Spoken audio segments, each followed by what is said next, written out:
Deepti chicken shop में। भैया सब्जी फ्रेश चिकन दीजिए जो जल्दी पक जाए और स्वादिष्ट बने। मैडम सब फ्रेश ही है, आप एक बार ले जाइए, दोबारा फिर यहीं आएंगी। दीप्ति रास्ते में अपनी माँ को फोन करती है। माँ आप अपनी नॉनवेज रेसिपी बताइए ना, आप कैसे स्वादिष्ट नॉनवेज बनाती थी।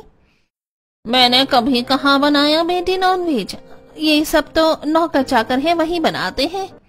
ठीक है रखिए फोन।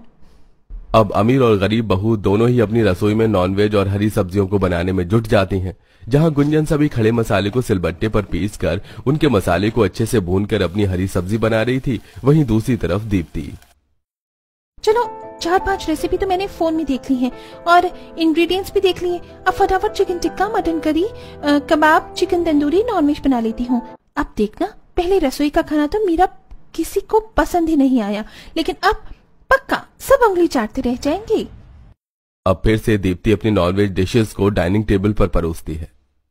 ओह गॉड दीप्ति, ये कैसा नॉनवेज बनाया है तुमने?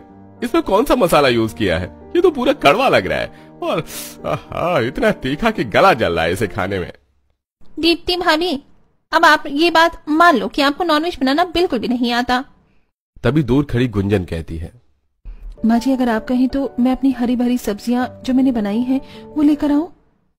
पूछ क्या रही है गुंजन बहू, अब और कोई चारा है क्या? ये सारा नॉनवेज तो बहुत ही घटिया बना है, इसको सामने से हटाओ और अपनी हरी सब्जियां जो तुमने बनाई हैं वही ले आओ। अब गुंजन अपनी हरी सब्जियों को सर्व करती है। तुम्हारी हरी भरी सब्जियां देखने में तो बहुत ही टेस्टी लग रही हैं। क्या बनाया ये तुमने? ये टिंडे की सब्जी है और अरबी के पत्ते की सब्जी और ये फ्रेश बैंगन का भरता और रोटी चावल। भाभी आपने तो ये हरी हरी सब्जियां नॉनवेज से भी ज्यादा टेस्टी बनाई है। ये गरीब लड़की अपने खाने में ऐसा क्या मिलाती है जो इनको मेरा नॉनवेज छोड़कर ये बैंगन टिंडे पसंद आते हैं। अगले दिन सुबह दीप्ति चुपके से गुंजन को खाना बनाते हुए देखती है और वो देखती है कि गुंजन के हाथ में कुछ खड़े मसाले होते हैं। अच्छा तो ये खड़े मसाले डालती है ये गरीब लड़की अपने खाने में। अब पकते हुए मटन में दीप्ति सारे खड़े मसाले को मुट्ठी भरकर डाल देती है और कुछ देर बाद सबको नॉनवेज खाना सर्व करती है। सभी लोग खाने को खाते हैं। थू थू, हे भगवान ये कैसा मटन कोरमा चिकन ग्रेवी बनाया है। बहुत सारी काली मिर्च, इलायची, लौंग मुंह में ही आ रही है। ये क्या, वो गरीब लड़की भी तो यही मसाले डालती है, उसकी तो हरी भरी सब्जी इन्हें बहुत पसंद आती है। क्या हुआ माँ जी, ये लीजिए पानी पीजिए। इसके बाद गुंजन अपनी हरी भरी सब्जियों को खिलाकर अपने ससुराल वालों का दिल जीत लेती है।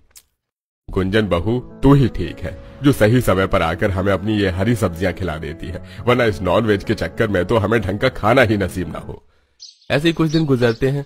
तभी एक दिन दीप्ति अपने कमरे में रो रही होती है। क्या हुआ, तुम रो क्यों रही हो? सब ठीक तो है ना? ज्यादा अनजान मत बनो, तुमने बहुत अच्छे से पता है कि मैं क्यों रो रही हूँ।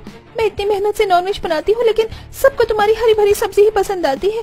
मैंने उस दिन छुप कर ये भी देखा कि तुम कौन से मसाले इस्तेमाल करती हो और मैंने वो सारे खड़े मसाले नॉनवेज में डाले थे, लेकिन फिर भी किसी को मेरा नॉनवेज पसंद नहीं आया।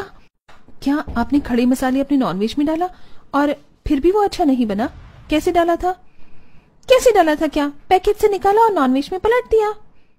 तभी तो अच्छा नहीं बना। वैसे दीप्ति नकल के लिए भी अकल चाहिए होती है। खैर छोड़ो, मेरी सुनो, मैं उन खड़े मसालों को सिलबट्टे पर पीस कर अपनी हरी सब्जी बनाती हूँ, जिसके बाद सभी को मेरा खाना बहुत स्वादिष्ट लगता है। अब गुंजन के बताए हुए तरीके से Deepti chicken lollipop, mutton korma, chicken keema, egg biryani बनाती है। क्या बात है, आज बनाया है दीप्ति बहू ने असली नॉनवेज। मसाले भी बहुत अच्छी तरीके से पके हुए हैं, खाने की खुशबू और सारे चिकन के पीस बड़ा अच्छी तरीके से पके हुए हैं। वाकई में भाभी आज तो आपने नॉनवेज में कमाल कर दिया। ये सब कुछ गुंजन की वजह से हुआ है, उसी ने मुझे सही तरीके से नॉनवेज बनाना सिखाया और मसालों का इस्तेमाल करना भी। अब गुंजन के बताए हुए तरीके से दीप्ति अपना नॉनवेज खाना बहुत ही स्वादिष्ट बनाने लगती है और दोनों ही अमीर और गरीब बहू का खाना पूरे ससुराल वालों को पसंद आने लगता है।